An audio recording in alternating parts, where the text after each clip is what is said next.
Good morning, welcome to another episode at the Shack. Got a few bits going on today, a couple of deliveries and a cook going on, so I thought it'd be a good idea to drop a video. So, got the Kamado coming up to temperature at the minute, and what we are doing is we are going to cook some ribs today. So I'll show you what ribs we've got and what seasonings we're planning for. So these are the ribs we've got, some spare ribs. So we're going to get them out, get them seasoned up, and what we're going to go for is some jerk seasoning, and then we're going for the Was barbecue honey rum chipotle sauce. So I think those two will go quite nicely. So yeah, we're going to get those trimmed. Shouldn't need much trimming. Take the membrane off, get it all seasoned up, and then we are, as I mentioned, cooking on the Kamado, which I think should be coming up to temperature. Just there. So we're aiming for about 250, 275. So I'll dial those in slightly. It doesn't need much. And then today we're going to use the Baltic Hardcore. So this is another version of the lump wood, but it's all awesome chunks here. It'll focus on it like this, all nice and uniform. So I've just got that in the bottom at the minute. In there, kind of nicely, chunk of apple wood, also from Baltic. So yeah, get that up to temperature, get these ribs trimmed, and then I'll come back and show you what's going on.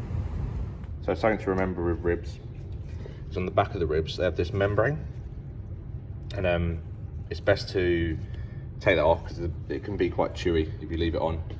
And the easiest way is to get a back of a spoon or a butter knife or something just underneath this, and then grab yourself a bit of tissue and then just peel it off. Sometimes it comes off easy, sometimes it comes off in pieces. It's not the easiest job, but after you've done it a few times it becomes a lot easier. Yeah, so just a reminder to remove the membrane on the back. So all I've done is with the back of the fork, it's gone underneath the membrane and then levered it up on the back of the ribs. And as you can see, this is the membrane I'm talking about, and you want to reveal it so it's more of a matte finish on the back of the ribs rather than this shiny membrane. And all you do is get a bit of tissue. It's difficult to show you one hand or two hands, but yeah, a bit of tissue, leave that off, and that'll just reveal all the back of the bones along there. And there we go, that's the membrane removed. So what you end up is this, as you can see, just a membrane that goes across the back of the ribs. And then that's about it. All we do, I'm going to put a little bit of yellow mustard on as a binder, and then we're going to season it up with the jerk seasoning, and then get them on the barbecue. Another little tip as well, you don't need a lot of this at all, but just go along the back of the ribs first, because you obviously don't want to ruin the nice bark you can create on the front of these by then flipping it over and having to do the back after you've already seasoned the front.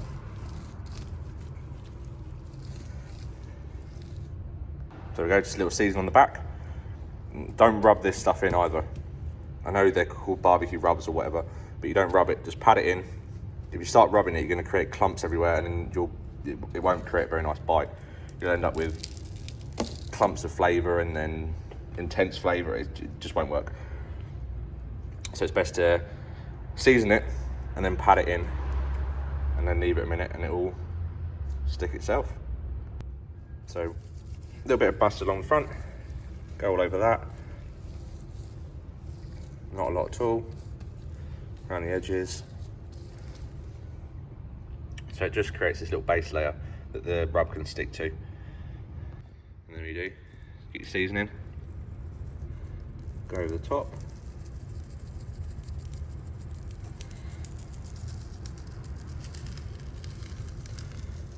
You're not looking to drown these in seasoning.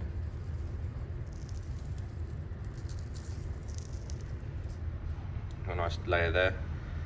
And all I'll do is I'll pat that down in a second before I put it on. And that's all you need to do. So, Kamado is almost up to temperature. Because of the time's pushing on now and yeah, things like that. I'm going to cook between 275, 300. So I'm I'm gonna get the ribs now, get them on, get them cooking. So this is what they look like. Just before I put them on, like I say, all I've done is pat it down, pat the rub on there, don't rub it in. Let's get them on the barbecue. Right, ribs are on, just had to take a quick delivery. So there they are, all on. I haven't got any water in the bottom of this, it's literally just as a drip tray, keep it a bit cleaner. So we'll let them go for maybe 2 hours, and then I'll look to wrap. We'll see where they're at that point, and then, yeah, follow along. Right, so like I said earlier, got a couple of deliveries turning up today. The first one was this one from DPD. I think it's a restock of Angus and Oink. If I can get in them.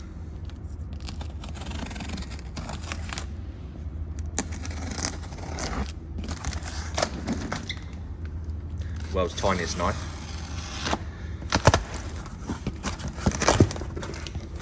I'll open these up and show you, basically. Right, that was easier. So yeah, restock from Angus and Oink. Some of their new literature. Put those up there. And we have got, what we got? Some more garlic butter. Some more baby pangnam, which is amazing. What else we got? Some more Pit Boss sauce. The buffalo sriracha sauce. Some feather duster. There's a couple of people waiting for that one. We've also got some Pegasus and some more dirty cow.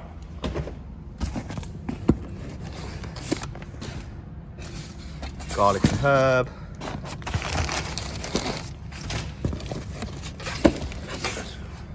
Texas steak.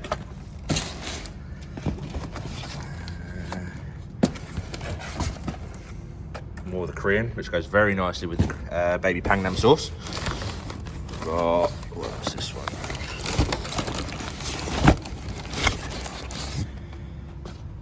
Some more of the chai seur. And Montreal steak. And what's this one? Some more Mac Daddy. So, means I can fill all the gaps on the shelf. And then come back in a minute. So, ribs are at the 2 hour mark. And they're looking good. Nice bit of bone pull back there. Colour's looking good. Haven't spritzed these at all. Temperature's still holding at 300. So I think I might pull them off, wrap them for 2 hours. Or maybe slightly shorter than that. And then see where we're at. Also got the Pro Q going. Dan is going to do some smash burgers for lunch. Some brioche rolls. And that'll be lunch. So I said Dan was doing burgers. I didn't realise they were going to look like this.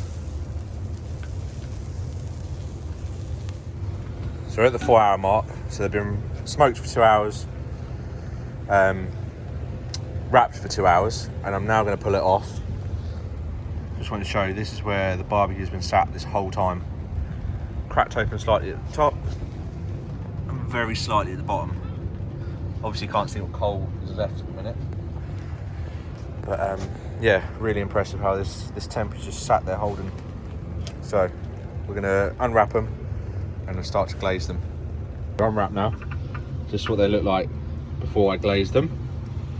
Like I said earlier, what we're going to do, glaze it with the Was Barbecue Hut honey run chipotle sauce. So I'll get that on and show you what they look like all glazed up. So first glaze is on. I'll let that set a little bit and then see where we're at. I might put another bit on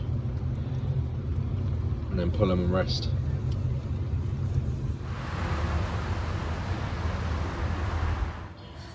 So ribs are off. Just gonna let them rest in there. I'll knock tin foil down and let it cool. But while that was happening, we had another delivery. So this is our first delivery of Traeger.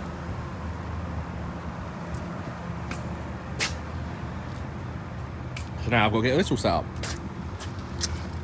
So it's now Saturday, and I realised I didn't actually reveal the ribs.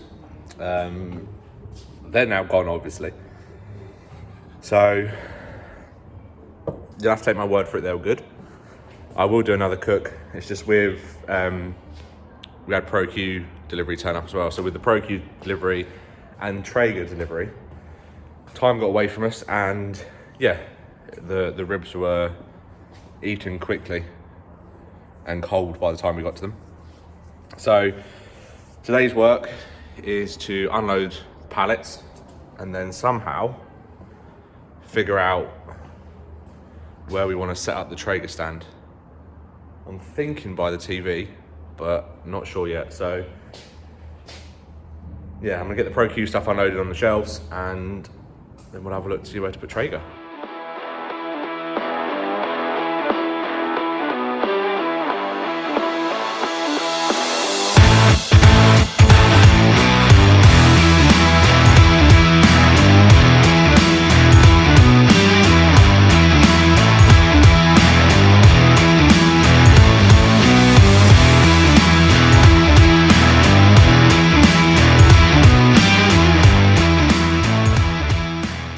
So I'm gonna finish this video here because it's a bit of a mismatch already and I don't want to make it worse.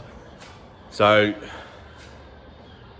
built the pellet stand, drip tray stand, got the 780 there, the Ranger, and we've also got a load of the accessories. But I'll do a proper walk around of all the Traeger kit soon. I think the next video will probably be an unboxing and build video of the Timberline 1300, because Traeger do some cool stuff with their boxes and their packaging, so it'd be cool to show you all that. We are fully stocked on a load of the ProQ stuff. So we've got rotisseries for the XL, the Frontier and the Ranger. We've got wood chunks back in stock, cold smoke generators, covers, cold smoke start sets. So lots of stuff back in stock on that. What else? A couple of meetings next week with a couple of other brands. So hopefully have some more updates on that soon. But yeah, I'm gonna finish it here and we will see you in the next one. If you like this video, thumbs up, subscribe, comment, all that stuff. And we will see you later.